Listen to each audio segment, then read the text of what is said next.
Hello students, today I am going to discuss one of the important reducing agent, that is diisobutyl aluminum hydride, and it is simply abbreviated as DIBAL, Dibal. Also, this Dibal can also be abbreviated as Dibal H or DIBAH, and this Dibal H is a strong and bulky reducing agent, and this Dibal H is used for reduction of ester to aldehyde, and this is the structure of diisobutyl aluminum hydride, that is Dibal H. For reduction of ester to aldehyde, the most important thing we need to keep it in mind whenever we are going to use Dibal H as a reducing agent is we should maintain low temperature. Because why it is to be done at lower temperature is because to prevent further reduction. Means here we are going to carry out only a partial reduction, that is ester to aldehyde. So we need to maintain lower temperature. So here is the reaction. Ester upon treatment with one equivalent of Dibal H, and we need to maintain temperature of minus 78 degree centigrade. So it leads to the formation of aldehyde, that is partial reduction. Lactones that is acyclic esters are also be reduced to corresponding lactol by using one equivalent of Dibal H. So if we take cyclic ester, for example lactone, if I do the reduction by using one equivalent of Dibal H, then I am going to get reduced product lactol. We will see how this Dibal H is going to reduce the ester to aldehyde, and there is one more reason why we are maintaining lower temperature. So in the mechanism we will see why we are doing at lower temperature. So first step of this reduction is coordination of carbonyl group with aluminium. So whatever the carbonyl group present in the ester group, it is going to coordinate with the aluminium. It is going to form a dipolar complex. Later, this dipolar complex, what going to do is there will be intramolecular hydride shift will takes place. So that is whatever the hydride attached to this aluminium, now it will be transferred to the electrophilic center of this carbonyl carbon. So that is intramolecular hydride shift will takes place, and it is going to lead to the formation of this tetrahedral intermediate. This tetrahedral intermediate is stable at lower temperature. So that's why we need to maintain that lower temperature condition when we are going to do the reduction by using Dibal H.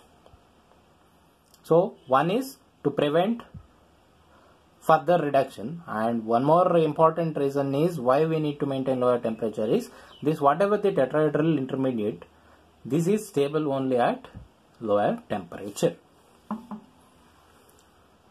Next what happens is finally this tetrahedral intermediate will undergo hydrolysis to form corresponding aldehyde.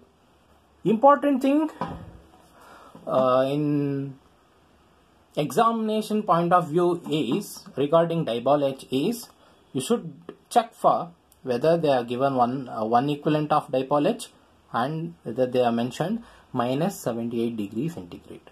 So if one equivalent of Dibal H is given and it has been mentioned at minus 78 degrees centigrade, then ester will be get reduced to aldehyde.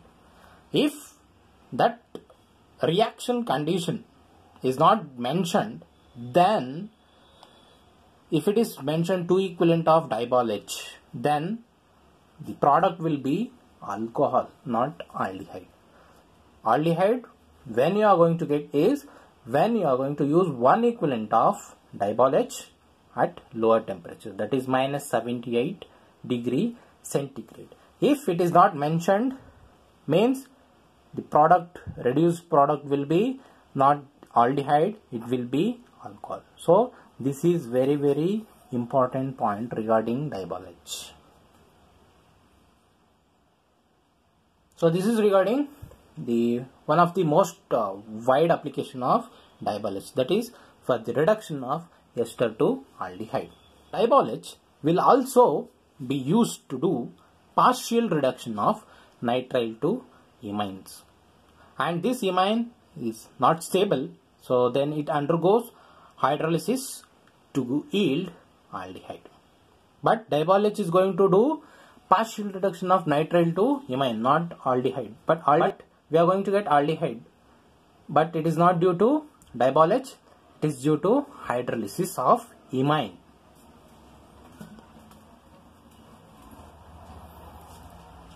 So here the reaction, if we do reduction of nitrile, then diol H will do, initially it is going to do partial reduction of this nitrile, and there will be formation of imine, that is C double bond N.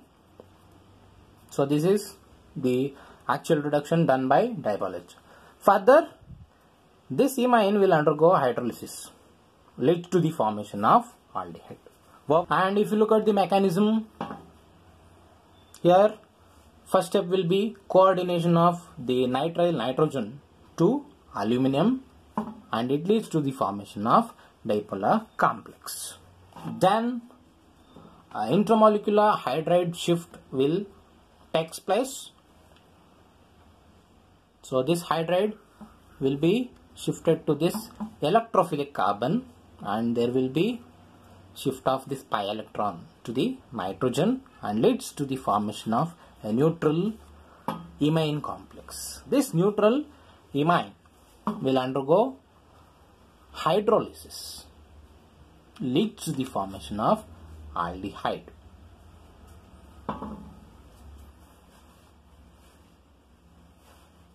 So this is the other application of diol H, that is for the reduction of nitrile to imine, which is followed by hydrolysis, leads to the formation of aldehyde.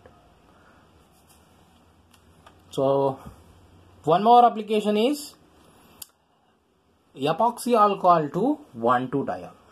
So what happens if I do reaction of epoxy alcohol with diol H is, it is going to lead to the formation of ring opening reaction. So it is an example for ring opening. So where this epoxide ring will be opened, and it is going to lead to the formation of 1,2-diol. So that is one of the other application of diol H. So now we see how this ring opening reaction will take place. So if you look at the mechanism, coordination followed by chelation will occur. So whenever we have epoxy alcohol, if it is treated with diol H, first coordination takes place, followed by chelation, and it is going to form this 5-membered chelated complex. So if you look at this, this is a 5-member ring system. So what happens to this 5-membered chelate complex is, there will be hydride shift, but now here the other diol H which is present in the reaction mixture is going to transfer the hydride, and ring opening will takes place and leads to the formation of this anionic complex. And finally, this anionic complex will undergo hydrolysis, leads to the formation of 1,2-diol. So this is regarding epoxy alcohol, how epoxy alcohol can be converted into 1,2-diol by using diol H. Diol H can also be used for the reduction of ketones and aldehydes to form corresponding alcohols. So here the two examples. If I take ketone, if I do the reaction with diol H and followed by hydrolysis, leads to formation of corresponding secondary alcohol from ketone, and if I take starting material aldehyde, then it leads to the formation of primary alcohol. So this is regarding the Diabolech reagent. It is an strong, bulky reducing agent and widely used for the reduction of ester to aldehyde, and this Diabolech can also be used for the reduction of nitrile to aldehyde. And other one important application is epoxy alcohols can be converted into 1,2-diol. So it is also an reducing, it is also an reduction reaction, but it is not a regular reduction reaction, it is an ring opening reduction reaction. Thank you.